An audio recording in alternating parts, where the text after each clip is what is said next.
matriz de la vida.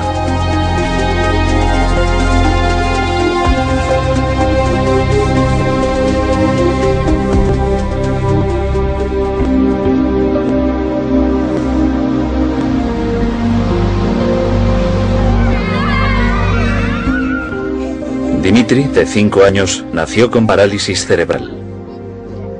No hay cura médica para esta enfermedad. Cuando nació Dimitri, los médicos nos dijeron que seguramente nunca podría andar, que nunca sería independiente, que al tratarse de una enfermedad crónica, su salud sufriría secuelas de las que no se recuperaría nunca. No probamos otra alternativa. Personalmente solo tenía fe en los métodos estándar, hasta que unas personas en las que confiábamos, porque las conocíamos bien, nos hablaron de Eric. Consideramos la sanación el levantarnos de una silla de ruedas, recobrar la vista, recobrar el oído, que desaparezca un cáncer, todo eso. Y estas cosas suceden. En principio, la idea era tan solo asistir a un seminario que nos enseñaría el modo de ayudar a Dimitri en la familia. Los padres de este niño aparecieron y me preguntaron si haría una sesión de sanación después de la presentación. Les dije, bien, están cerrando la sala, pero déjenme acabar de firmar estos libros y les pediremos que nos dejen la sala durante un rato más. ¿Qué ocurre? Y me explicaron que él tenía parálisis cerebral. Después de que acabara el seminario, se vieron por primera vez, durante muy poco rato, unos 10 o 15 minutos. En la parálisis cerebral se da algo muy común, y es que los pies, en vez de poderlos poner planos en el suelo, el talón se levanta. Así que su talón no tocaba el suelo, ya tenía programada la operación. Tenía que llevar aparatos. Para poder levantarse tenía que agarrarse a los muebles o a la ropa de alguien. Para poder bajar escaleras tenía que sentarse en los escalones y bajar los peldaños uno a uno. Y para subir debía hacerlo a 4 patas. Fuimos al escenario con Dimitri. Le subimos a una cama que había allí. Y le dijimos que estuviera tranquilo y que colaborara con Eric. Que no iba a pasar nada que le incomodara.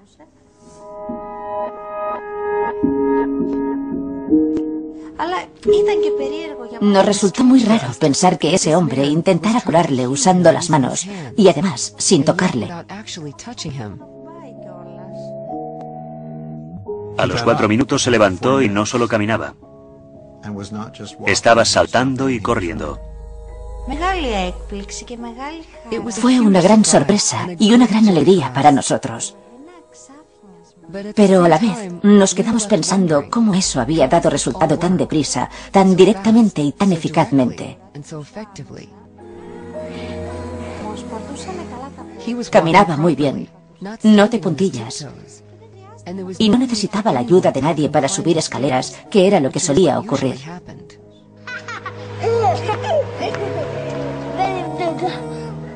Otros niños suben escaleras todos los días sin problema. Pero Dimitri no podía hacer eso. De modo que conseguir esas cosas era muy importante para él. Me lo volvieron a traer para otra sesión. Tenía una de las manos cerradas. Yo no lo sabía. Me miró y en griego me dijo, mira, puedo abrir la mano. Estaba perfecta. Me dijo, ya no me duele. Dijo, mira, puedo coger un vaso y beber yo solo.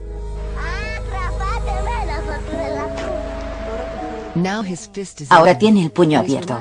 Está relajado y colabora con la mano izquierda mucho mejor, lo que es de gran ayuda. Ya no tiene el puño cerrado, eso le incomodaba mucho. Y cuando quiere darnos un abrazo, antes solo lo hacía con un brazo. Ahora nos da un abrazo de verdad y dice, mirad, puedo hacerlo, ya soy mayor.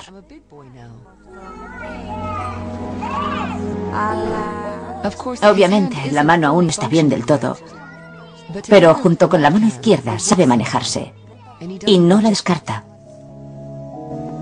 Tal vez el aspecto más fascinante de la sanación reconectiva sea que se puede aprender. No me podía creer que esto fuera algo que se pudiera aprender.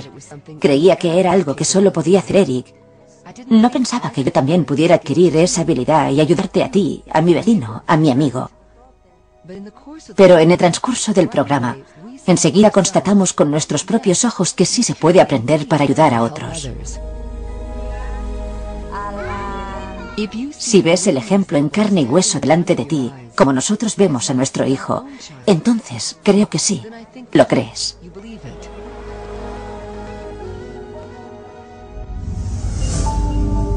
Se producen curaciones sorprendentes constantemente.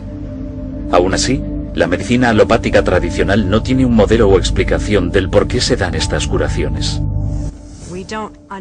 No comprendemos cómo incluso la cosa más sencilla, como la curación de una herida, que es lo más habitual que cualquier niño ha experimentado, no logramos entender del todo cómo ocurre eso. La respuesta puede encontrarse en el profundo cambio que está experimentando nuestra concepción de nuestro universo. Prácticamente todas las culturas ancestrales y las culturas indígenas han considerado el universo como una unidad, como un círculo, y el hombre como centro de él. Pero fueron los descubrimientos de Isaac Newton y de René Descartes los que desmontaron la estructura de nuestro universo y crearon este modelo de maquinaria de relojería en el que la mente está separada del cuerpo y en el que estamos separados unos de otros. Y esa idea de la separación es la base del pensamiento occidental. Ahora bien, Newton describió un universo sin anomalías de cosas separadas que operan en el espacio y el tiempo según leyes fijas. La idea del cuerpo como máquina, el cuerpo como esta máquina sin anomalías, con dos motores corporales que serían el cerebro y el corazón, y toda la orquesta central dirigida por el ADN. Ese es el modelo que tenemos. Y creemos que los distintos procesos están localizados en ciertas partes del cuerpo. La mayoría de todo esto es incorrecto. El cuerpo está totalmente descentralizado. No hay un cerebro central en sí. El cerebro sería algo así como el receptor de una antena. Sería más bien un transductor de información, un receptor y un transmisor de información, pero no el almacén central de esa información. En nuestro mundo convencional de bioquímica y biología celular, nos centramos en una creencia newtoniana del mundo material. A lo largo de la historia de la ciencia, nos centramos en la realidad mecánica y hemos descartado el concepto de energía y de campos como información y biología.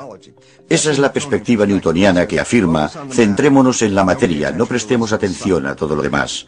Pero ahora nos estamos dando cuenta que la mente es un campo energético de pensamiento, que se puede leer con cables de electroencefalograma en el cerebro, o con un nuevo método aún más interesante llamado magnetoencefalograma, MEG. Mientras que con el electroencefalograma colocas cables en la piel y se lee la actividad cerebral, el magnetoencefalograma es una sonda en el exterior de la cabeza y lee los campos de actividad neuronal sin ni siquiera tocar el cuerpo. Así que básicamente indica que cuando estamos procesando con el cerebro, emitimos campos. De 1875 a 1920 hubo un gran avance en la bioquímica. Y fue entonces cuando se pensó que, como somos una máquina química, la solución es darle al cuerpo las sustancias químicas adecuadas y te mejorarás. Hasta cierto punto eso es cierto, pero al parecer esto no se puede aplicar a las enfermedades crónicas, es cierto a corto plazo. Por entonces se produjo una importante escisión intelectual en la física, porque el antiguo mundo newtoniano, el universo reloj, se estaba reforzando. Y unos cuantos excéntricos en Dinamarca, Alemania y en menor medida en Inglaterra desarrollaron la física cuántica y afirmaron que no funciona del modo que se decía que funciona. La cosa no es así. Y se encontraron muchas anomalías en la física que no podían explicarse. Y el resultado de esto fue que la idea antigua de un universo mecánico, donde todo ocurre por una razón concreta, debía descartarse. La física cuántica cambió nuestra percepción de la realidad hace más de 80 años. Sorprendentemente, este nuevo punto de vista aún ha de incorporarse en nuestro modelo de biología actual. El principal problema con el modelo biológico actual es que es reduccionista y mecanicista. Eso significa, primero, que intenta explicarlo todo en términos de pequeñas partes, en general moléculas, porque son los componentes más pequeños de los organismos. Y en segundo lugar, intenta considerar el organismo como una máquina que funciona sencillamente en términos de física y química. Se supone que las reacciones químicas en el cuerpo son centrales, y la razón principal por las que ocurren, según la teoría actual, es por la colisión molecular, de modo que una molécula colisiona con otra y es así como contienen esta información y cómo tenemos una cascada de procesos químicos.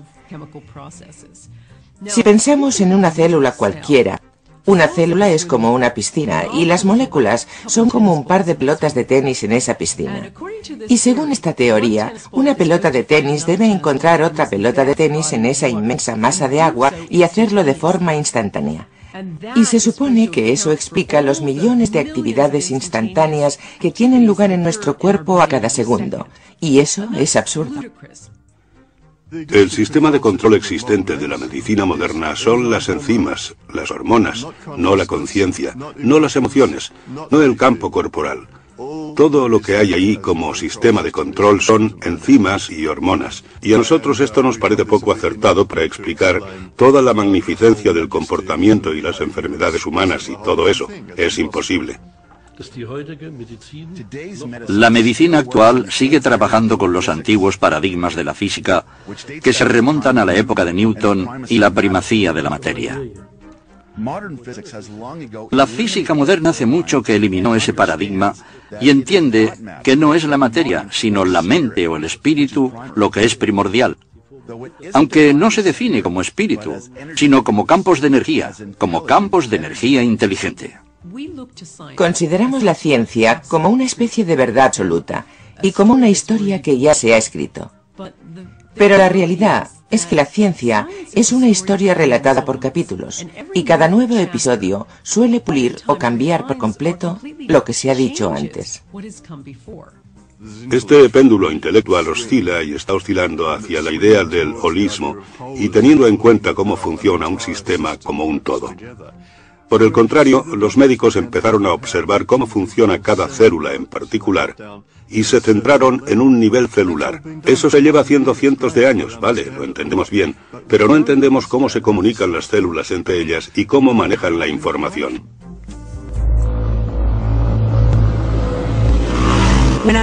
Cuando tenía 15 años tuve un accidente de moto muy grave. Iba en una moto en la que no debería haber ido. Y nos arrolló un coche que me provocó una herida muy grave en la pierna, en la que me dieron 66 puntos. En el momento del impacto, recuerdo claramente haber tenido una experiencia extracorpórea en la que mi conciencia vio a mi cuerpo salir por los aires para acabar en el suelo. Fue muy impactante cuando, digamos, que volví a mi cuerpo. Eso me demostró que quizás mi conciencia no solo está en mi cerebro, sino que es algo más amplio que eso. Entonces me enfrentaba a unas secuelas muy graves.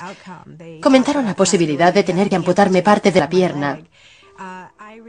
Y me recuerdo tumbada y escayolada desde la cadera hasta el tobillo y pensando sobre cómo recuperar mi sistema inmunológico con mis pensamientos, de modo que pudiera estimular la curación de mi pierna. Me tumbaba en el sofá y visualizaba mi sistema inmunológico y notaba un hormigueo. Sentía como mi pierna se estaba curando. Y yo no procedía de una familia de médicos. No sé de dónde saqué esa idea. Pero de algún modo fue algo no ético. Supe al instante que eso era lo que tenía que hacer. Y al final me quitaron la escayola y ahora, como se ve, sigo siendo un ser de dos piernas, por suerte. Así que en esa curación creo que tuvo algo que ver parte de mi experiencia personal. Que hubo algo que me hizo saber que mi mente era importante para mi cuerpo y que mi cuerpo era importante para mi mente. Algo que sabía intuitivamente. Mente, intención, creencia. ¿Pueden influir estos factores en la curación? Si crees que tienes una enfermedad incurable, si tú mismo lo crees, tienes razón. Si crees que tu problema se puede curar, entonces también tienes razón. Todo depende de tu intención. Cuando pensamos en la intención, nos preguntamos qué es y qué papel desempeña la intención en la curación. La intención desempeña un papel cuando pensamos en cómo nuestros pensamientos, nuestras emociones y nuestras cogniciones influyen en nuestro sistema inmunológico y en nuestro sistema endocrino. Y sabemos que esto es así. Sabemos que las personas que sufren de mucho estrés, por ejemplo, tienen una capacidad menor para que sus sistemas inmunológicos funcionen bien. En los laboratorios se ha descubierto en los últimos 15 o 20 años, por ejemplo, que la intención tiene efectos físicos. Por ejemplo, hace poco llevamos a cabo un estudio en el que reunimos parejas, uno de cuyos miembros tenía cáncer. Y cogimos a la pareja del paciente que tenía cáncer y le formamos en lo que denominamos programa de intención compasiva. Se les invitó a participar en un programa de formación. Gran parte tenía que ver con la meditación, con la apertura del corazón, con las energías sutiles. Y asistieron a este programa de formación y les pedimos que se fueran a casa y siguieran practicando esta intervención durante 8 semanas. Los volvimos a convocar y los metimos en nuestro laboratorio. Controlábamos al paciente en una cámara. Le metimos en una cámara de 900 kilos protegida electromagnéticamente para que no hubiera campos electromagnéticos ni para que la pareja del paciente de cáncer hablara con él por radio o por el móvil y le dijera: vale, ahora respira profundamente. Así descartamos cualquiera de estas explicaciones convencionales. Mientras tanto, la pareja, que había asistido al programa de formación, se sentaba en otra sala y observaba la imagen de su amado por una pantalla de televisión por circuito cerrado.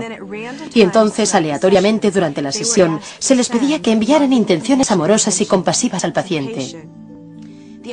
El objetivo era ver si podíamos hallar correlaciones entre la intención de esa persona y la actividad fisiológica de la otra. Lo que descubrimos es que había una correlación significativa en la actividad fisiológica de esa persona y la actividad fisiológica de la otra. Y esto sugiere que hay algún medio por el que la información se transfiere que no se puede explicar con el modelo convencional newtoniano de causa y efecto. El compañero del paciente de cáncer no entraba y le susurraba al paciente al oído: ahora tranquilo. Era más bien al contrario, estaban separados y no había forma de que esas dos personas supieran cuándo estaba teniendo lugar ese tipo de interacción, pero aún así sucedió.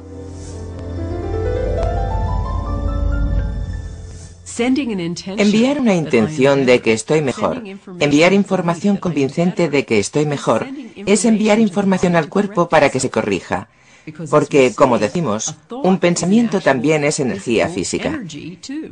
Y también envía información al cuerpo. Está perfectamente demostrado que nuestro sistema de creencias afecta a cómo nos comportamos y a cómo actuamos. Y también afecta a nuestra forma de vida. Así que si no creemos que podemos ayudarnos a nosotros mismos, seguramente no podremos. Si no creemos que la información positiva es útil para nuestra salud y bienestar, entonces seguramente no lo será. Nuestros pensamientos crean nuestro cuerpo momento a momento. Cuando tenemos pensamientos positivos, liberamos ciertas sustancias químicas en el cuerpo. Cuando tenemos pensamientos negativos, liberamos sustancias químicas negativas en el cuerpo. Y estas tienen un profundo efecto en cómo se comportan las células y en cómo se está usando la nutrición. Para mí está claro, al ser osteópata, que el estrés que las personas albergan en su cuerpo tiene distintos patrones según cómo estén pensando. Tal vez el aspecto más esencial de la curación sea creer en la modalidad que usamos y ser positivos de algún modo. Se ha comprobado que creer en un sistema de medicina es crucial para que sea eficaz. Yo le decía a gente que tenía cáncer, tras investigar sobre las limitaciones de cosas como la quimioterapia: no hagáis quimioterapia, solo funciona el 9% de las veces. Ya no hago eso. Y el por qué no lo hago es que considero que la propia creencia es la medicina más poderosa del cuerpo. Y si crees que algo va a funcionar, sea lo que sea, te funcionará. Hubo un estudio en Houston sobre algunos pacientes que iban a operarse de la rodilla por artritis. La mitad sí que se sometió a una operación para que le solucionaran la artritis. A la otra mitad se le sometió a una operación falsa. Sencillamente les abrieron la rodilla y luego la cerraron sin hacer nada. Después de 3 años de seguimiento, descubrieron que ambos grupos de pacientes afirmaban no tener dolor. Así que los pacientes a los que no se les había hecho nada también decían no tener dolor. Su artritis había desaparecido. Ha habido otros estudios para comprobar si hay alguna diferencia entre ir al gimnasio y pensar que vas al gimnasio. Y en este estudio seleccionaron a un grupo de personas y a la mitad la enviaron al gimnasio a trabajar sus bíceps y a la otra mitad la dejaron sentarse en el sofá y pensar en que iban al gimnasio y que desarrollaban sus bíceps. Y aún así, afirmaron que esto tuvo un gran efecto en el grupo que se limitó a sentarse en un sillón. Los sedentarios desarrollaron los bíceps, así que el cuerpo no puede distinguir entre la acción y el pensamiento, y esto se ve clarísimamente con el efecto placebo. La medicina occidental tradicional suele atribuir la curación espontánea o milagrosa al efecto placebo. Pero, ¿qué es exactamente el efecto placebo? El efecto placebo consiste en que una creencia que tiene una persona puede invalidar su biología.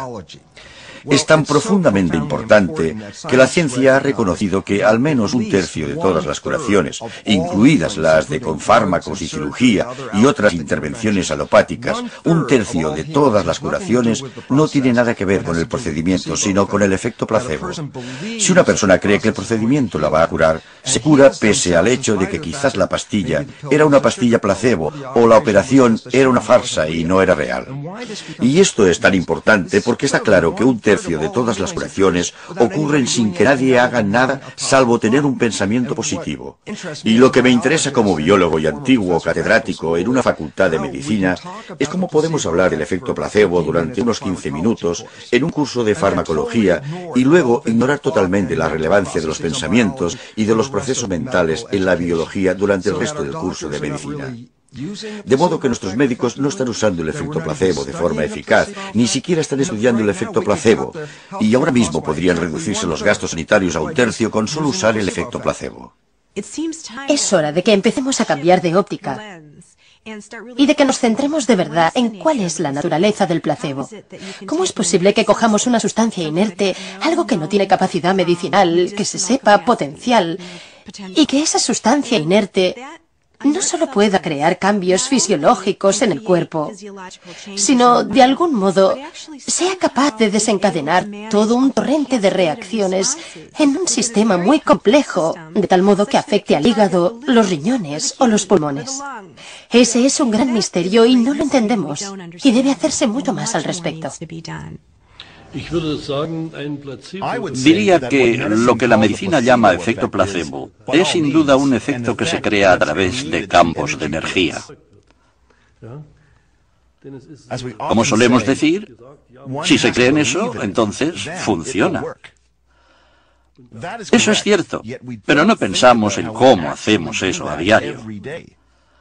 Si, por ejemplo, queremos ver la RTL, una cadena de televisión alemana, entonces apretamos el botón de la RTL, que implica que nos alineamos con la frecuencia en la que la RTL se puede recibir. La RTL siempre está presente, pero si no nos centramos en ella, entonces no la recibiremos. Así que cuando quiero ver la RTL, debo centrarme en ella, debo buscarla. Y con esto es lo mismo.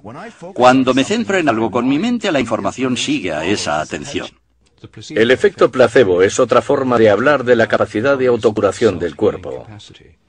Y todo aquello que libere más de eso será un sistema mejor. Yo estaba desesperada por tener hijos. Ese fue uno de los motivos por los que me divorcié. Yo quería hijos, mi marido no quería. Así que me mudé a Londres pensando que me costaría un máximo de 2 años encontrar una nueva pareja y estabilizarme. Y me iría a vivir al campo con el cupo de 2,5 hijos que me correspondía y sería feliz. Ese era mi plan. Se me daba muy bien hacer planes. Ahí estaba yo, tenía mi consulta de osteópata, tenía clientes. Y estaba estresada, frustrada, deprimida. Llevaba años teniendo jaquecas. Quizás durante unos 10 años había tenido unos dolores de cabeza espantosos e iban cada vez a peor. A veces me duraban 5 días. Tenía una visita rutinaria con mi médico y este descubrió que mis niveles de hormonas estaban muy alterados e inmediatamente sospechó que tenía un tumor. Así que me mandaron a hacerme un escáner cerebral y me diagnosticaron un prolactinoma. Fue un shock tremendo, tremendo, de repente, y al principio pensé, qué injusto. Fui a la biblioteca médica y empecé a informarme cuanto pude sobre este tumor. Y cuando descubrí que provocaba esterilidad pensé, esto es tan irónico. Todas las células de mi cuerpo decían, quiero hijos. Y de algún modo yo había creado un tumor que me impedía tener hijos. Debía de haber algún motivo para ello. Debía de haberlo. Era demasiada coincidencia, pensé. Me entró mucha curiosidad. Gracias a mi formación en medicina alternativa, decidí tratarlo con métodos alternativos en vez de recurrir a los fármacos ortodoxos o a la cirugía. Ariel decidió usar la programación neurolingüística o PNL para tratar su tumor. Me dediqué a profundizar mucho en la PNL. Hice el nivel de maestría. Llegué a mi casa y me sentía completamente inspirada respecto a lo que podía hacer. Empecé a entender de veras en qué consistía la PNL. La PNL es una forma de psicología práctica que empieza desde donde estás ahora y tiene en cuenta dónde quieres estar y descubre qué obstáculos hay.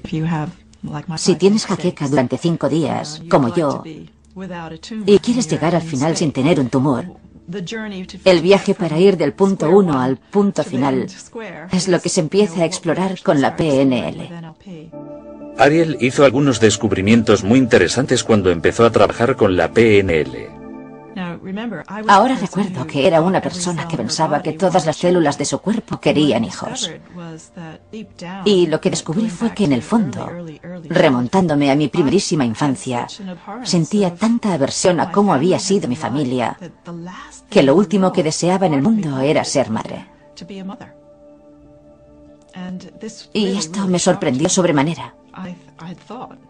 Yo había creído desear una cosa y en realidad una parte inconsciente de mí iba en una dirección completamente opuesta.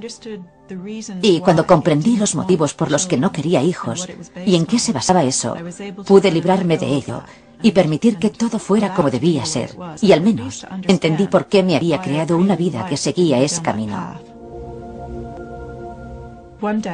Un día me oí a mí misma gritándome dentro de mi cabeza, y esa vocecita decía, estoy tan harta de esto, solo quiero librarme de esta pesadilla, quiero librarme de este tumor.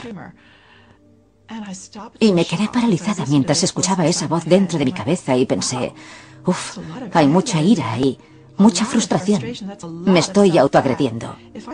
Si estoy atacando a mi tumor pensando que quiero librarme de él, eso es algo homicida. Eso no puede curar. Y nunca había visto la curación de ese modo.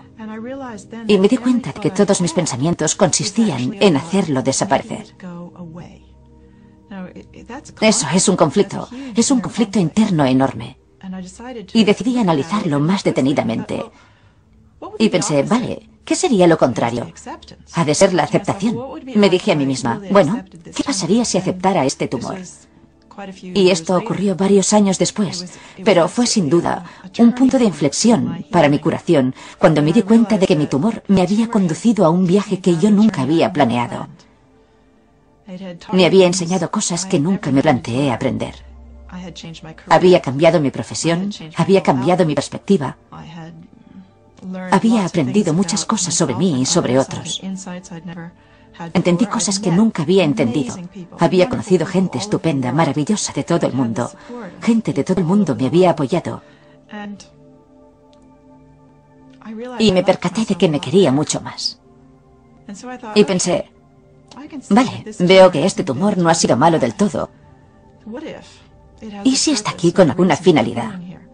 Porque hasta ahora me ha servido de mucho. Así que si está aquí por algo y sigue aquí, quizás aún sigue habiendo una finalidad. ¿Qué ocurriría si le diera permiso para quedarse toda la vida? 6 meses después de darme cuenta de esto y haber llegado al punto de aceptar la presencia de mi tumor, me hicieron unos análisis de sangre y fui a ver a mi especialista. Y para mi sorpresa, mis niveles de hormonas eran totalmente normales. Y cuando mi médico los vio, me dijo: vaya, esto es increíble. Yo pensé que habían cometido algún error, que los resultados del análisis no estaban bien o algo así. Le dije: ha pasado mucho tiempo, ahora soy mayor, quizás mis hormonas han cambiado. Y él exclamó: no, eso no puede ser. Dijo: esto solo puede significar una cosa, tu tumor ha desaparecido. Y dijo: tienes un gran mérito. No sé qué has hecho, no sé qué has estado haciendo, pero debo decirte que llevo visitándote 10 años y no eres la misma persona que eras hace 10 años. Eres completamente diferente.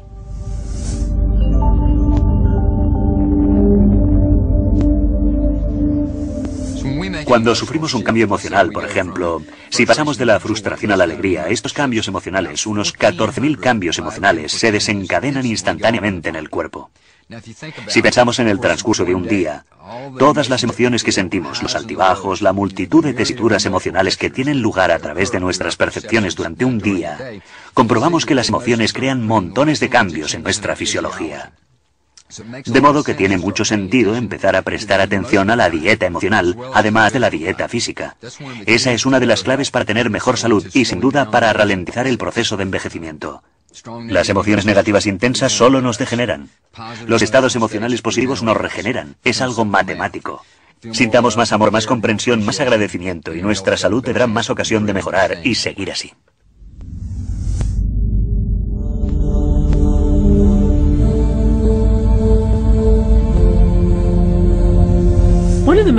Uno de los descubrimientos más impactantes desde la llegada de la física cuántica es algo llamado el campo cero. Y esto hace referencia al intercambio de energía que tiene lugar entre partículas subatómicas. Todas las partículas subatómicas entablan un pequeño baile de energía. Es algo así como jugar un partido de baloncesto. Se envían energía mutuamente. Y en ese intercambio se crea algo llamado partícula virtual durante menos tiempo de lo que dura un parpadeo. Ese pequeño intercambio individual no es mucha energía, equivale a medio vatio más o menos. Pero si multiplicamos todas las partículas subatómicas que realizan este intercambio de energía en todas las cosas, en todo el universo, el resultado es una cantidad de energía inconmensurable, toda ella en el espacio vacío, como un telón de fondo con sobrecarga. Mientras la biología convencional se centra en los estímulos materiales, la física cuántica revela que los estímulos invisibles son mucho más importantes. Hay una cita sencilla de Albert Einstein que da sentido a esto, y la cita dice: el campo es el único organismo que gobierna la partícula. Lo que Einstein quería decir con esto es sencillo, y es que el campo, las fuerzas energéticas invisibles a nuestro alrededor, son los únicos organismos que gobiernan la partícula, la materia de la partícula. Y la física cuántica afirma: el carácter de la materia está determinado en última instancia por el campo. Entonces, ¿cómo se comunica la curación a otra persona? Veamos, existe este campo. Nosotros no estamos en este campo, somos este campo. Somos más densos, somos más ligeros entre medias. Algunos dicen, somos más ligeros cuando tenemos forma física y somos más densos entre medias. Sea cual sea el aspecto, somos puntos en este campo de energía, de luz, de información. Accedemos a este campo constantemente. Adquirimos información de este campo constantemente. Todos hemos visto a una bandada de pájaros volando y cómo cambia de dirección. Instantáneamente, todas las aves de la bandada cambian de dirección. Parece como si un cerebro de ave superior controlara a todos los pájaros simultáneamente. Eso solo resulta con la ayuda de esos campos, ya que los campos pueden transferir sin pérdida de información y, sobre todo, instantáneamente, sin demora. Si entramos en cualquier catedral de Estados Unidos, de Europa, de donde sea, que se erigió hace 100 años o más, lo que experimentaremos en esa catedral será un silencio de sobrecogimiento, de reverencia, de calma, y es una experiencia palpable.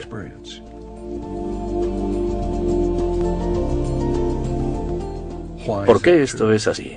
Es así, porque durante cientos de años, la gente que ha entrado en esa catedral lo ha hecho con su mejor disposición, ha ido a rendir culto, y en ese estado mental en el que las emisiones cuánticas del cuerpo y cerebro se emiten allí, esa catedral las absorbe, y en siglos posteriores retroalimentan a los feligreses que entran allí.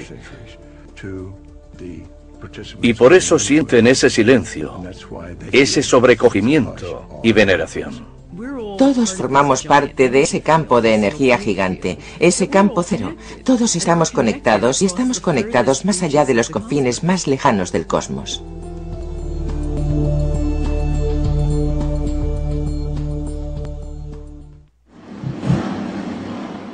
Fijémonos en una patinadora sobre hielo. Hay cosas que hace que son inexplicables en términos de impulsos nerviosos. Los impulsos nerviosos y las reacciones químicas son demasiado lentos como para explicar las sutilezas de la vida. Incluso ahora mismo, si miramos los libros de texto de psicología, medicina o biología, e intentamos averiguar cómo funciona el sistema nervioso, nos enfrentamos a la discontinuidad del sistema. El sistema nervioso lo forman neuronas que transmiten impulsos eléctricos y químicos por todo el cuerpo. Si medimos los impulsos del sistema nervioso, veremos que algunos van a 320 kilómetros por hora, mientras que otros van a 3 kilómetros por hora. Y creo que esos son los reflejos del dolor, que son muy lentos. Como el cerebro o cualquier otra parte del cuerpo pueden coordinar el sistema nervioso y todos los movimientos. Cuando esos impulsos están viajando a velocidades tan diferentes, es un problema imposible.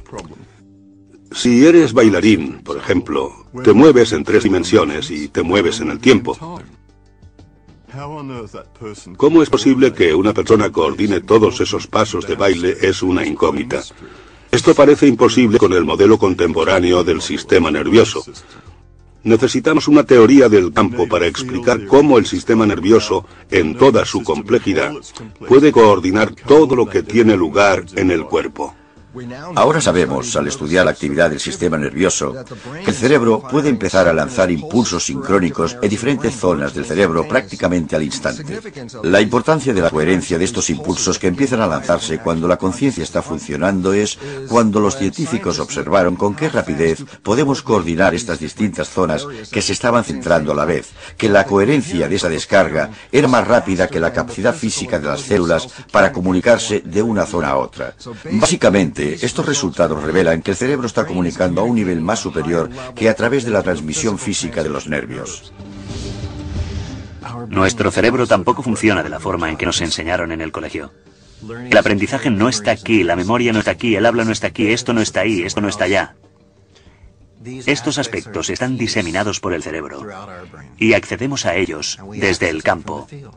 Es como si hubiera una amplitud de banda de información con la que siempre estamos conectados, aunque no siempre conscientemente. Entendemos que el cerebro no tiene localización concreta para ciertas cosas. Nadie ha podido averiguar dónde está la memoria, por ejemplo. Y Karl Pribram realizó unos estudios asombrosos hace años, estudios espantosos, en los que enseñaba a ratas ciertos recorridos y luego empezaba a destruir sistemáticamente el cerebro de las ratas.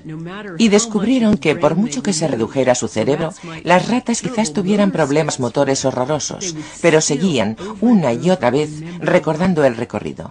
Y a raíz de eso, Pribram comprendió que no se puede afirmar que la memoria tenga una localización concreta, que no está tan confinada. Y en realidad, mucho más allá, que la memoria quizás no exista dentro del cráneo en absoluto, sino en algún lugar en el campo. Y en consecuencia, en vez de tener un sistema localizado, centralizado, es más bien un paradigma en el que el cuerpo es una interacción. No es algo que acaba aquí, es algo que acaba ahí fuera. Y que hay una interacción entre nosotros y el entorno, entre nosotros y el campo en todo momento. Yo tenía un problema en un riñón que me descubrieron con una resonancia magnética. Los médicos querían operarme, hacer una biopsia, y yo dije, no, no lo haremos.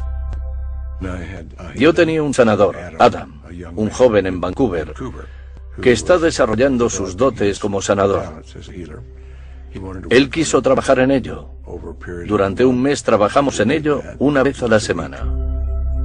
Por medio de una simple fotografía, Adam puede percibir el campo corporal de una persona a través de una imagen holográfica. Ve zonas donde el flujo de energía está bloqueado, lo que indica enfermedad o lesión. Por medio de su intención para curar, manipula la energía y la información para eliminar esos bloqueos y permitir al cuerpo que cambie. Volví para hacerme una ecografía un mes después del diagnóstico. El radiólogo examinó los datos y dijo: sea lo que sea que esté haciendo, siga con ello. El problema en el riñón es más pequeño y está desapareciendo. Volví 3 meses después de aquello, y luego en 2003. Después de eso, tras un periodo de sanación de menos de 6 meses, me volví a hacer otra ecografía, y el problema había desaparecido por completo. Todo volvía a ser normal.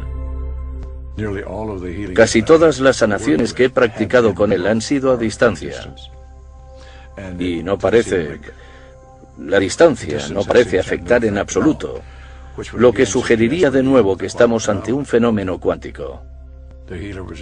El sanador estaba en Vancouver, Columbia Británica, y yo estaba en Florida, la mayor distancia posible con los Estados Unidos.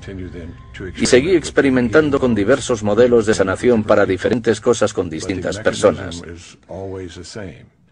Pero el mecanismo es siempre el mismo. Hay información que se transfiere, y también parece haber una transferencia de energía que es palpable. Parece ser que nuestro cuerpo está conectado con el campo. Pero ¿cuál es el mecanismo para esta intercomunicación? ¿Cómo puede darse esta conexión? Una posible respuesta: el biofotón. Los biofotones son emisiones débiles de luz que emanan de las células de todos los seres vivos. Sabemos que enviamos información con emisiones de biofotones porque personas como Fritz Popp han descubierto que enviamos pequeñas corrientes de luz. Empezamos a buscar esos fotones. Supe desde el principio que no debían de ser de mucha intensidad. Pero estaba claro que esos fotones estaban en todas las células internas. Para detectar los biofotones, el profesor Popp y sus alumnos necesitaban un fotomultiplicador que fuera tan sensible como para ver una vela a 20 kilómetros de distancia. Cuando un organismo vivo se coloca delante de un detector de fotones, la luz emitida por las células se puede observar. Empezamos con plántulas de pepino y después con otras. Y todos los sistemas vivos que colocábamos en ese instrumento mostraban una emisión muy débil de fotones. El profesor Popp sugiere que estas emisiones de biofotones pueden estar controlando nuestro metabolismo corporal. Las moléculas no pueden regularse a sí mismas. Deben de tener un campo. Así que los fotones deberían ser los portadores de la información, lo que es necesario para regular el metabolismo. Estos biofotones crean una red dinámica y coherente de luz dentro de nuestro cuerpo. Nuestro cuerpo está constantemente emitiendo luz en forma de biofotones. ¿Son estos biofotones el mecanismo de control del cuerpo? ¿Acaso no es esa la función de nuestro ADN, nuestros genes? Los genes no controlan nuestra biología. Cuando encontramos enfermedades recurrentes en una familia, como el cáncer, enseguida estudiamos el historial genealógico y señalamos a todos los receptores de este cáncer en la familia. Y al instante decimos: mirad, la genética, esto es común en la familia, así que debe de haber genes cancerígenos. Lo que no se ha tenido en cuenta es un estudio muy interesante que revela que cuando los hijos son adoptados en una familia que tiene cáncer, los hijos adoptados desarrollarán el cáncer con la misma propensión que un hijo biológico en esa familia. Pero lo interesante es que el niño procede de una genética completamente diferente, que ni siquiera tiene ese cáncer.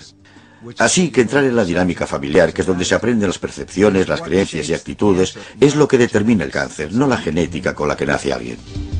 Hay una nueva rama de la genética conocida como la epigenética, que hace referencia a la influencia del entorno en la expresión genética. Los epigenetistas han descubierto que la información dentro de cada célula, aquello que la pone en marcha y que cambia las cosas, no está dentro de las células, sino en el exterior. Las señales tienen lugar fuera, en el entorno. Un gen es un anteproyecto, eso es lo que es, para crear una molécula proteínica.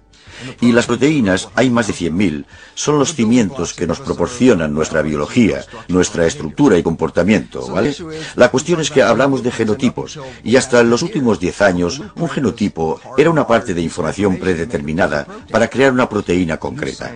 La nueva ciencia es alucinante, porque revela que a través de mecanismos epigenéticos, a través de la influencia del entorno al leer los genes, los mecanismos epigenéticos pueden producir más de 30.000 variaciones diferentes de cada genotipo.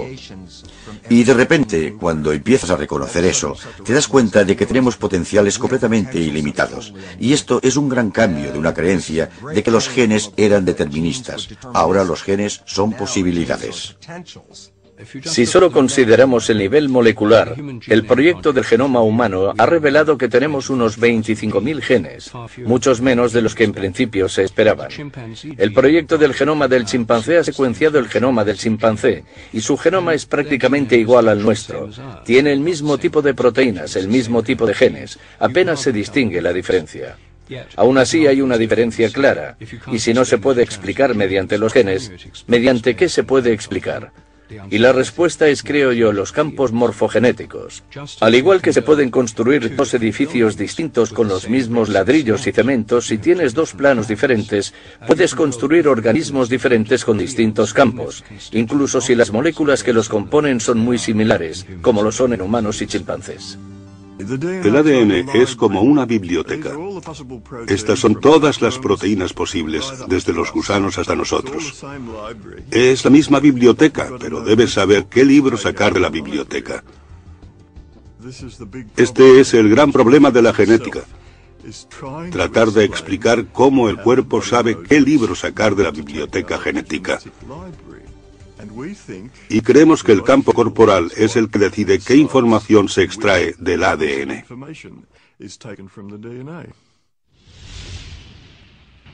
Muchas culturas ancestrales han explorado el sistema energético del cuerpo. Hoy en día, los investigadores especulan sobre si el cuerpo tiene un campo de energía, conocido como campo morfogenético o campo corporal. Hay una jerarquía de campos que organizan nuestro cuerpo. Está el campo de todo el cuerpo, están los campos de los órganos y luego los campos de los tejidos y los campos de las células dentro de estos. Los campos de nuestro propio cuerpo están dentro y alrededor del cuerpo. Hay un campo global y luego están los campos subsidiarios, campos modulares para los brazos, piernas y los distintos órganos. La ventaja de los campos es que son intrínsecamente holísticos. Todos los campos son holísticos. El campo gravitatorio no se puede dividir en partes. Si cortamos un platelminto en 10 partes diferentes, cada parte puede dar lugar a un gusano nuevo. ¿Cómo es posible? Si fuera una máquina, eso no pasaría. Si cortas una máquina, lo único que conseguirás será romperla. Pero si cortas un imán, un sistema de campo, entonces por muchos trozos de pequeños imanes que consigas, cada uno tendrá un campo magnético completo. Y fue esta analogía con los campos magnéticos lo que llevó a los biólogos del desarrollo a sugerir la idea de campos morfogenéticos por primera vez. Y esto fue en los años 20. Y este campo ahora es un concepto crucial en la biología del desarrollo. No se pueden entender de verdad cómo los organismos se desarrollan sin él. Todos los humanos iniciamos la vida como una única célula que crece y se divide, y se desarrolla en los diversos órganos y miembros del cuerpo. ¿Cómo saben estas células en qué convertirse? Ha desconcertado a los científicos y derivó en la idea de campos de control en biología. Ya hemos descubierto que hay distintas partes del campo corporal, algunas de las cuales se relacionan con los músculos y el tejido conjuntivo. Otra parte del campo corporal está relacionada con el cerebro y con el sistema nervioso, y otra con el campo mórfico, que conecta con el ADN y la información genética del cuerpo. De modo que coincide con la medicina en muchos puntos. No difiere de la medicina, tan solo va un poco más allá conceptualmente. Estos campos energéticos pueden proporcionar la información necesaria para controlar el cuerpo. ¿Cómo sabe el cuerpo mantener su temperatura a una temperatura concreta? ¿Qué decide o quién decide cuál es la tensión arterial correcta para esa persona? Nadie lo sabe, y lo que afirmamos como idea holística es que el campo corporal decide sintonizar, girar todos los botones. Los campos morfogenéticos, o más en general, campos de información, son sistemas de control por encima del nivel molecular o el nivel bioquímico. Son sistemas que organizan el cuerpo, organizan el organismo en desarrollo. Las plantas también lo tienen, y todos los animales. Y mantienen la forma del cuerpo. Ayudan a los cuerpos a recuperarse de enfermedades o lesiones. Están detrás de una regeneración, por ejemplo. Aún podemos ir más allá y afirmar que el cuerpo humano en realidad es información estructurada. O en otras palabras, que el cuerpo humano es un campo de energía. Un campo de energía de ondas estacionarias, escalares, que están organizadas proporcionalmente, estructuradas y contienen gran cantidad de información. Creo que necesitamos un modelo del cuerpo basado en el campo para poder integrar distintas formas de curación o medicina en una comprensión coherente. El campo corporal es un campo energético que contiene patrones de información. Todos los órganos de nuestro cuerpo generan su propio campo específico. Un órgano en concreto parece generar campos significativos que afectan a todo el cuerpo. El corazón es el emperador del sistema. El hígado y todos los órganos tienen otras tareas. Pero el corazón lo gobierna todo. Hay un concepto en medicina llamado cardiología energética que afirma que las señales producidas por el corazón son todas vitales para la regulación. El corazón está constantemente emitiendo sonido, ondas de presión, calor, luz, señales eléctricas, magnéticas y electromagnéticas. Todas las células del cuerpo están recibiendo estas señales de distinto tipo en diferentes momentos, porque viajan a diversa velocidad a través del sistema circulatorio. El corazón genera la mayor señal rítmica y electromagnética en el cuerpo. Si consideramos este campo magnético una onda portadora, está siendo modulado con información. Es la onda portadora de información. Y los experimentos que realizamos dejan claro que se modula con patrones emocionales. En otras palabras, si nos sentimos enfadados, frustrados o irritados, la información que queda grabada en ese campo magnético es muy diferente a si sentimos afecto, amor o compasión hacia alguien. Se ha descubierto que el corazón tiene patrones de latido rítmicos que pueden ser incoherentes o coherentes. Estos patrones están íntimamente relacionados con nuestras emociones y con cómo nos sentimos. Cuando el patrón del latido rítmico es fluido y metódico, se llama ritmo coherente. Y ese ritmo coherente alinea o sincroniza el ritmo cerebral, el sistema nervioso, los órganos y las glándulas corporales. Todos danzan en armonía con ese ritmo coherente del corazón. Las emociones positivas, las que solemos llamar positivas, como el amor, el agradecimiento, el cariño, el perdón, la gratitud, todas causan un patrón cardíaco muy distinto al de las negativas, como cuando sentimos ira, irritación o ansiedad. Estas crean lo que denominamos ritmos incoherentes o patrones desordenados. Por otro lado, tenemos los sentimientos positivos, cuando contemplamos un atardecer y admiramos su belleza, cuando nuestro corazón late a un ritmo que llamamos coherente. Es un patrón tipo ondas sinusoidal que el corazón está enviando al cerebro. Y lo llamamos coherencia cardíaca, porque en las investigaciones descubrimos que el corazón debe entrar en ese patrón rítmico sincronizado, coherente, para que el resto del cerebro y el sistema nervioso y el resto del cuerpo se alineen y se sincronicen con ese potente ritmo. Así que empieza con el corazón. Cuando tomamos el pulso, lo que sentimos es la onda de presión creada por el latido del corazón. No es el flujo sanguíneo, es la onda de presión. Así que cada vez que late el corazón, esta onda de presión va al cerebro y al resto del cuerpo. Y si lo observamos a nivel del cerebro, esa onda de presión sincroniza todas las neuronas. El cerebro tendría problemas si no tuviera esa señal para sincronizarse, para darnos ese efecto de sincronía global. Cuando alguien está en coherencia, notamos cómo irradia su amor o su compasión o su gratitud.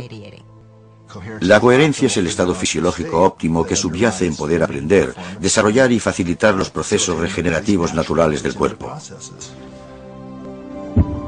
El corazón tiene su propio sistema nervioso intrínseco que puede percibir, sentir, recordar y procesar información, y es independiente del cerebro.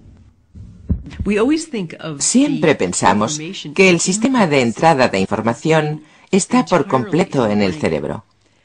Pero ahora estamos descubriendo que el corazón recibe información en primer lugar y luego la transmite al cerebro. Algunos estudios han demostrado que el corazón reacciona más deprisa que el cerebro a estímulos externos. Uno de los estudios más recientes que hicimos en nuestros laboratorios fue el que acabamos titulando La electrofisiología de la intuición. Anteriormente se habían realizado otros estudios que mostraban que el cuerpo reaccionaría de tal modo que prevería un hecho futuro si ese acontecimiento fuera emocionalmente importante y relevante para esa persona. A los participantes se les colocaron sensores para registrar su actividad cerebral, cardíaca y las interacciones cardíaco-cerebrales. La persona se sentaba frente a un ordenador, se apretaba una tecla y luego nosotros registrábamos los datos fisiológicos y de 6 a 8 segundos después se le mostraba una fotografía. La fotografía podría ser de los dos extremos opuestos del espectro emocional. A los participantes se les enseñaron fotografías de víctimas de accidentes de coche, de serpientes atacando y otras imágenes perturbadoras. En el extremo del espectro, las fotos incluían flores o atardeceres. Las fotografías se asignaban aleatoriamente para que las vieran los participantes. La clave aquí está en que el ordenador asignaba la fotografía y qué tipo de fotografía después de que los datos ya se hubieran registrado. Así que era imposible que el investigador supiera de antemano qué fotografía sería. Ni siquiera lo sabía el ordenador. Los resultados fueron sorprendentes. El cuerpo reaccionaba incluso antes de que apareciera la fotografía. Descubrimos no solo que el cuerpo reaccionaba antes del estímulo, antes de ver la fotografía, como si la predijera, sino que era el corazón el que reaccionaba primero. La respuesta del corazón no solo era más rápida, sino que la señal que enviaba al cerebro variaba dependiendo del contenido emocional de la fotografía. Al observar las señales que el corazón enviaba al cerebro, vimos que el corazón mandaba distintos mensajes al cerebro dependiendo de la siguiente foto que fuera a aparecer. Después se veía una reacción cerebral, después una reacción corporal, que era cuando se hacía consciente. Así que el flujo de esta información intuitiva es corazón, cerebro, cuerpo. Después ha de haber una reacción corporal para que seas consciente de ella. Lo que revelan estos experimentos está cambiando nuestra concepción básica de cómo funciona el cuerpo humano. Parece como si el corazón y luego el cerebro tuvieran acceso a un campo de información no limitado por el tiempo y el espacio. Esto hace referencia a la holografía cuántica o física cuántica, y eso ya lo sabíamos. Por fin estamos empezando a hallar el modo de demostrar que si tenemos un sistema energético o electrónico, y que es fundamental, que no está limitado por el tiempo y el espacio. El corazón está conectado a un campo de información e inteligencia que es diferente, pero complementario al campo del cerebro. Está muy claro que estas neuronas en el corazón y el cerebro tienen memoria a corto y largo plazo. Procesan información. Es un cerebro funcional. Otros investigadores especulan sobre si el corazón puede ser el órgano matriz para grabar información en el campo del cuerpo. Hay muchos tejidos neurales en el corazón. Y creemos que el tejido neural está ahí para actuar como impresora para el holograma. El campo corporal holográfico está continuamente provisto de información a través de las ondas de presión del corazón. En el corazón hay una gran cantidad de carga. Las ondas de presión en presencia de esta carga dentro de la cámara del corazón bastan para imprimir información. Si el corazón está transmitiendo o imprimiendo información, debe de haber un modo por el que las células del cuerpo reciban esa información. Hay células proteínicas receptoras en el exterior de la célula que están allí para recibir información del entorno. ¿Cómo me irá hoy? ¿Qué pasa ahí fuera? ¿Qué quiere el cuerpo que haga a esta pequeña célula hoy? ¿Me entiende? Debe de haber comunicación intercelular, pero debe de haber una fuente para que pueda haber un sistema de control para el cuerpo.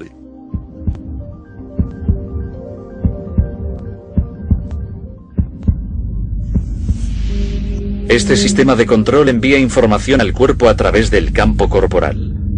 Pero, ¿qué es exactamente la información? Consideramos el cuerpo como un sistema abierto, tanto material como energético de intercambio dinámico, y lo es. Hemos de comer, pongamos, 1 tonelada de alimentos al año, y la mayoría de ella se distribuye. Toda esa comida, de algún modo, se asimila en el cuerpo, que permanece muy estable durante largos periodos. Una persona no cambia mucho durante unos 40 años siendo adulto. La gente nos reconoce enseguida, aún 40 años después, porque la estructura básica del cuerpo no cambia, aunque tras un breve periodo de tiempo no nos quede ni un solo átomo igual en el cuerpo. Todos han cambiado y han desaparecido. Y esta es la hamburguesa que me comí ayer. Y dentro de 3 semanas esto será una zanahoria que me comeré mañana, etc. Es un sistema muy dinámico y aún así sigue igual. Entonces, si no es la parte material ni seguramente la parte energética dinámica, ¿qué queda? Debe de haber algo así como un patrón de información que lo une todo. Muchos científicos que buscan nuevas alternativas sugieren, y así lo han demostrado, que somos un sistema de información. Y no está localizado completamente en nuestro cuerpo, que accedemos a la información del campo constantemente. El cuerpo parece estar continuamente conectado con información, dentro del mismo y con información del campo. El cuerpo siempre busca sistemas coherentes. Busca intercambio de información entre todas las células que tiene, de modo que todas las células sepan qué pasa. Hay un sistema de información inmenso, y algunas personas dicen que la enfermedad es sencillamente una carencia en el sistema de información. Y supongo que tienen razón. La materia es energía comprimida. La información son patrones de energía.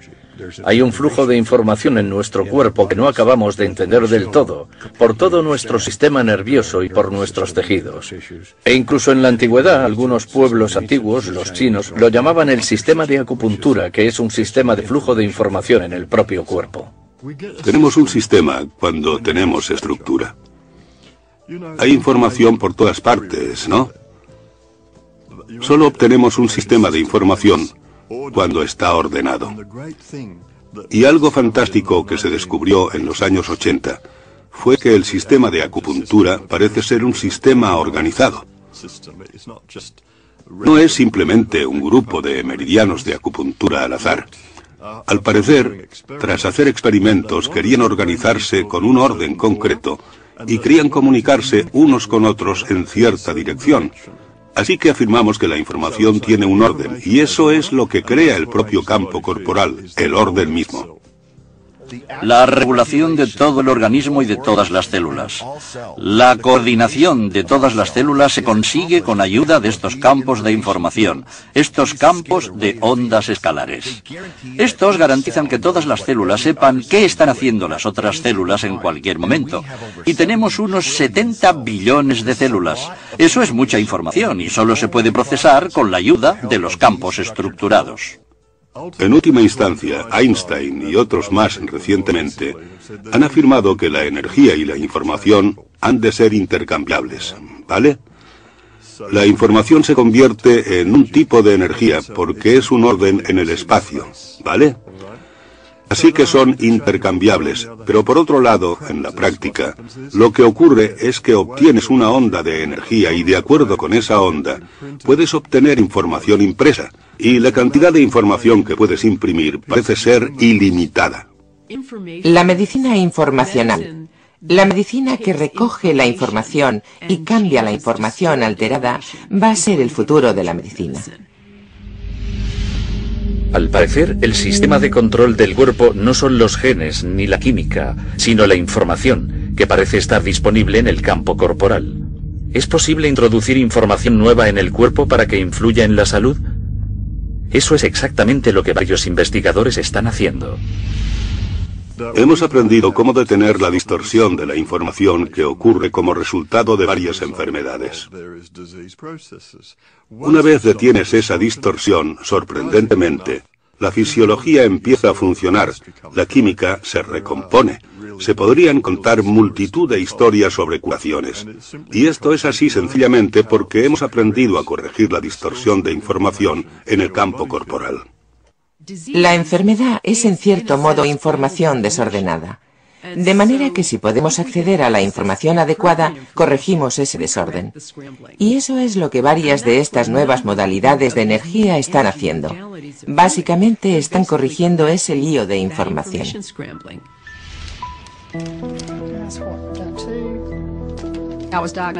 A mí me diagnosticaron cáncer de tiroides cuando tenía 20 años.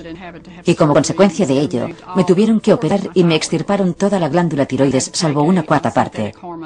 Desde entonces, he tenido que tomarme una hormona sintética para obtener la hormona tiroidea que necesitaba. Unos años después me diagnosticaron el síndrome de fatiga crónica y algunos años después fibromialgia. Y claro está, cada vez estaba más y más enferma. Mi marido tenía que sacarme de la cama si quería levantarme. Tenía que darme de comer, incorporarme en la cama y darme de comer. Empeoró hasta el punto de que yo tenía que bañarla y llevarla de la cama hasta el baño y cosas de ese tipo para que pudiera salir adelante en un día cualquiera. No sabían qué hacer con ese tipo de enfermedad. Más o menos me dijeron que debía vivir con ella. Yo no podía ayudarla. Y por muchas cosas que me dijera, lo que le doliera o lo mal que se encontrara o que le pasara, yo no podía ayudarla, ni tampoco nadie más, o eso creíamos. Mi médico al final me dijo, Vanessa, verás, ya no sé qué hacer por ti en este punto. Lo único que puedo hacer es recetarte fármacos para aliviarte un poco. Pero te aconsejaría que fueras a esta nutricionista. Y quizás ella te pueda ayudar a ver qué puedes comer, o al menos a que puedas empezar a obtener nutrientes de algo.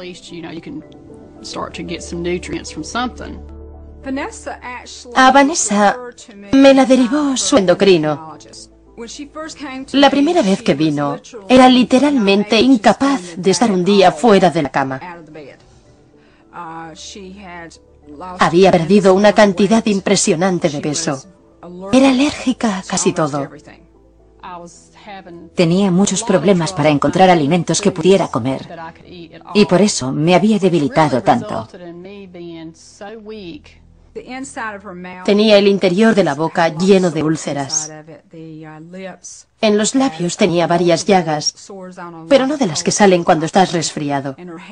Y tenía el pelo estropajoso y se le caía. Lo primero que hice fue la prueba de nutrienergética. Este sistema está diseñado para determinar las áreas de distorsión en el campo corporal. Al cuerpo se le proporciona información nueva al ingerir gotas en las que se ha grabado un patrón de información. Empecé dándole las dosis que le habría recetado a un niño, porque sus campos de energía eran muy débiles. Así que empezamos con mucha cautela.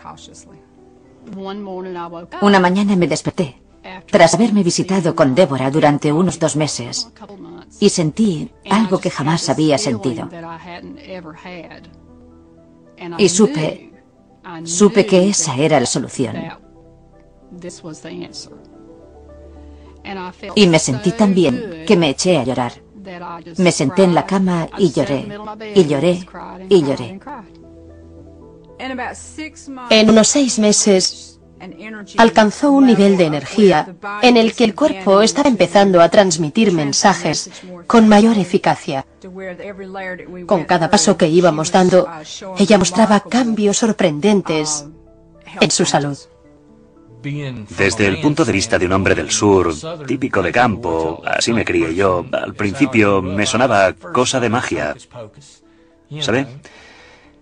Y tenía mis dudas y me costó aceptarlo un poco, pero ahora veo que es maravilloso. De veras que lo es. Ahora estoy lo bastante sana como para poder volver a llevar una vida que considero normal. Porque ahora puedo limpiar mi propia casa, puedo cocinar, incluso puedo trabajar en el jardín, hasta puedo lavar el coche. Puedo hacer cosas que jamás pensé que podría volver a hacer otra vez. Ha dado un cambio de 180 grados, un cambio total. De veras que sí. Lo cierto es que no sé cómo explicar lo diferente que me siento. Es como si hubiera muerto y hubiera resucitado. Y nunca pensé que volvería a sentirme así otra vez. He recuperado mi vida. He recuperado mi vida y es magnífico.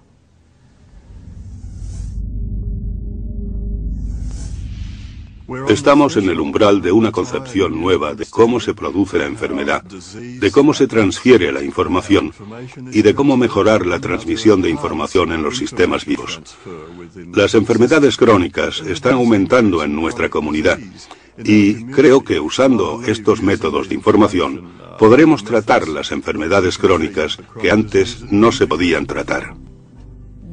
Uno de los ejemplos más destacables de la eficacia y del efecto instantáneo de la medicina informacional lo oí hace poco, y tenía que ver con este sistema llamado terapia del campo del pensamiento, que es una psicología de la energía que teóricamente cura y cambia los pensamientos negativos a nuestro alrededor. Y la teoría es que los pensamientos negativos merodean a nuestro alrededor como si fueran una red y afectan a nuestro sistema corporal. Usan este sistema en Kosovo con supervivientes de la guerra de la antigua Yugoslavia. Había familias que estaban muy traumatizadas porque la política de limpieza étnica consistía en matar a media familia para que los supervivientes se desmoralizaran. Así que reunieron a un grupo de personas que habían sufrido un síndrome de estrés postraumático grave, que habría necesitado años y años y años de psicólogos y de fármacos y de todos esos métodos convencionales, y las trataron con terapia del campo del pensamiento. Y esas personas, y esto se aplica al 100% de las personas en este estudio, mejoraron prácticamente al instante, hasta el punto de que se reían y hacían bromas. Las curaron por completo de este trauma. Incluso los terapeutas de psicología de la energía se quedaron boquiabiertos ante la eficacia de esta modalidad. Pero esto solo nos muestra un pequeño ejemplo del poder que tiene la información como medicina.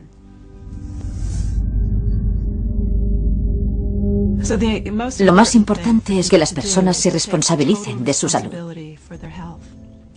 Que no piensen que viene de fuera o que otra persona se la puede proporcionar. Y al hacerse totalmente responsables, eso puede implicar empezar por elegir qué pensamientos van a tener, para que puedan adquirir un buen estado mental, el estado mental que propiciará la curación. Una de las cosas fundamentales que debemos cambiar en el futuro de la medicina es el centrarnos en el gen como si fuera la solución a todas las enfermedades. Si tenemos en cuenta lo que están descubriendo los epigenetistas, entenderemos que el gen está subordinado a este sistema exterior de información y que hemos de centrar la atención en la información en vez de en los genes, ya que es en lo que hemos de indagar. Tenemos que encontrar sistemas de información que regulen lo que va mal. Creo que no cabe duda de que la asistencia sanitaria a un nivel global está en crisis.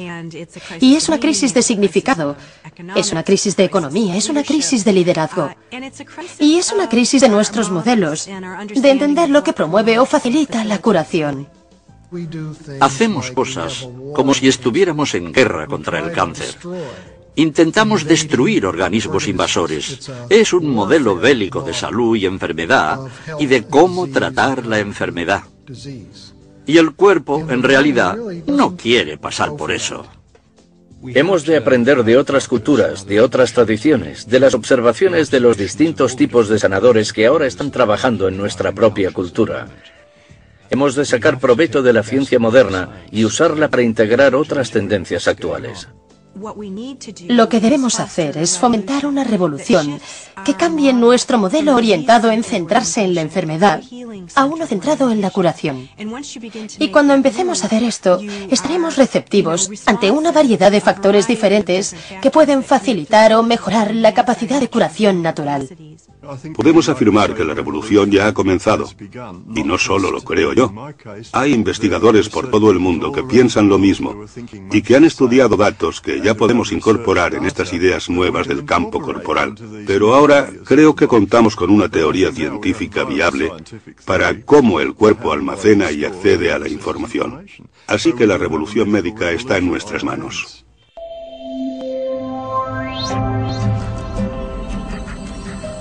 La matriz de la vida.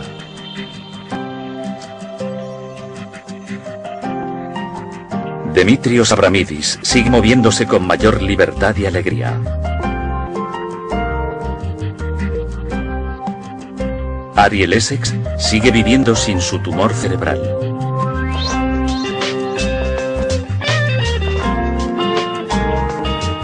El doctor Edgar Mitchell sigue sano sin anomalías en el riñón. Vanessa Stone sigue viviendo sin los efectos del síndrome de fatiga crónica.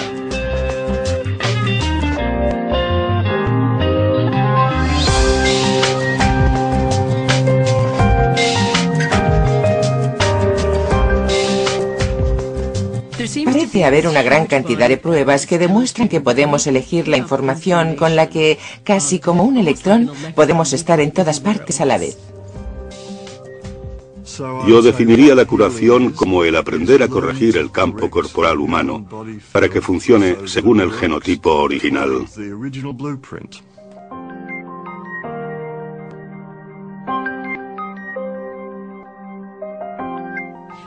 En última instancia, lo que me gustaría ver es un cambio de un modelo centrado en la enfermedad a otro centrado en la curación, y reconocer que la curación es un profundo misterio y que tenemos mucho que aprender.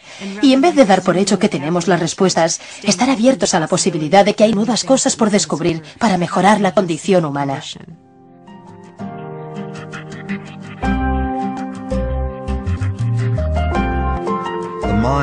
La mente es el modo de funcionar del cerebro que interpreta el entorno y regula la biología. Así que, en vez de estar controlada por los genes, nuestra biología está controlada por nuestra mente. Y cuando entendemos esto y somos conscientes de que podemos cambiar la mente, si lo hacemos, cambiamos nuestra biología y genética. Si alguien está enfermo, no quiere saber si la pastilla X funciona mejor que un placebo en un estudio doble ciego. Lo que quiere saber es cuál es el mejor tratamiento.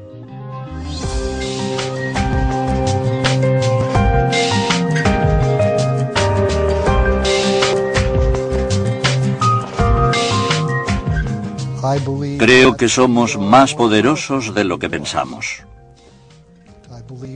Creo que muchas de las técnicas médicas que estamos descubriendo, que son muy fructíferas, pueden practicarlas las personas en ellas mismas, una vez han entendido su propia energética. Está muy claro que la información negativa es dañina, o que si la aceptamos en nuestro cuerpo o en nuestro sistema de creencias, cambiará el modo en que reaccionamos y cambiará nuestro estado de salud.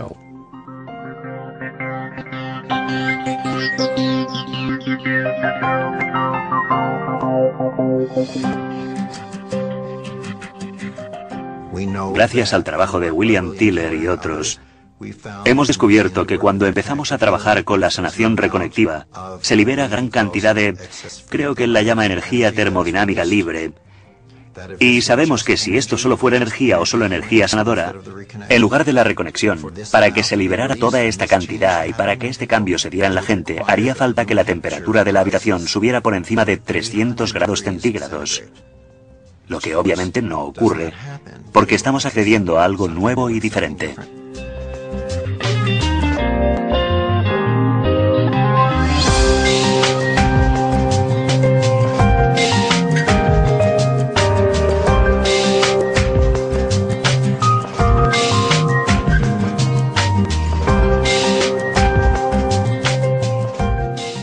En la coherencia está el estado de resonancia natural del cuerpo humano. Es decir, nosotros, como humanos, tenemos una frecuencia de resonancia, ¿vale? Y es también lo que denominamos estado coherente.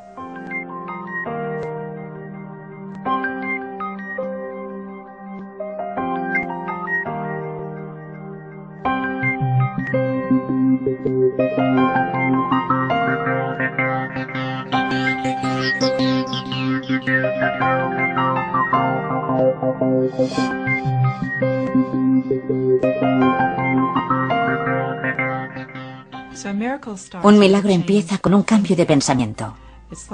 Es como cuando yo cambié mi forma de pensar en mi tumor y decidí que era mi mejor amigo y mi guía, en vez de que fuera lo peor que me había pasado en la vida. Ese fue el milagro. Cuando le di el permiso para quedarse el resto de mi vida, ese fue el milagro. La gente cree que es el resultado final, pero no es el resultado final. Es el cambio de pensamiento lo que causa un estado interior totalmente diferente.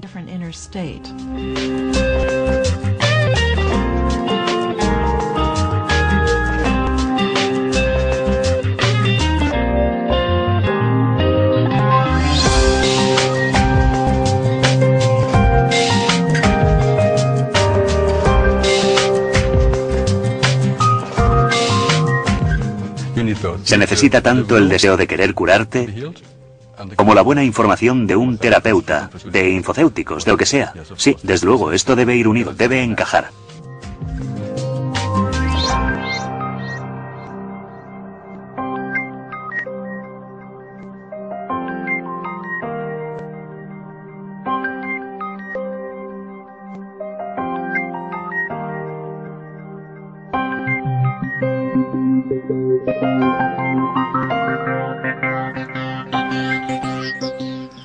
La curación es restaurar los mecanismos de autorreparación del cuerpo.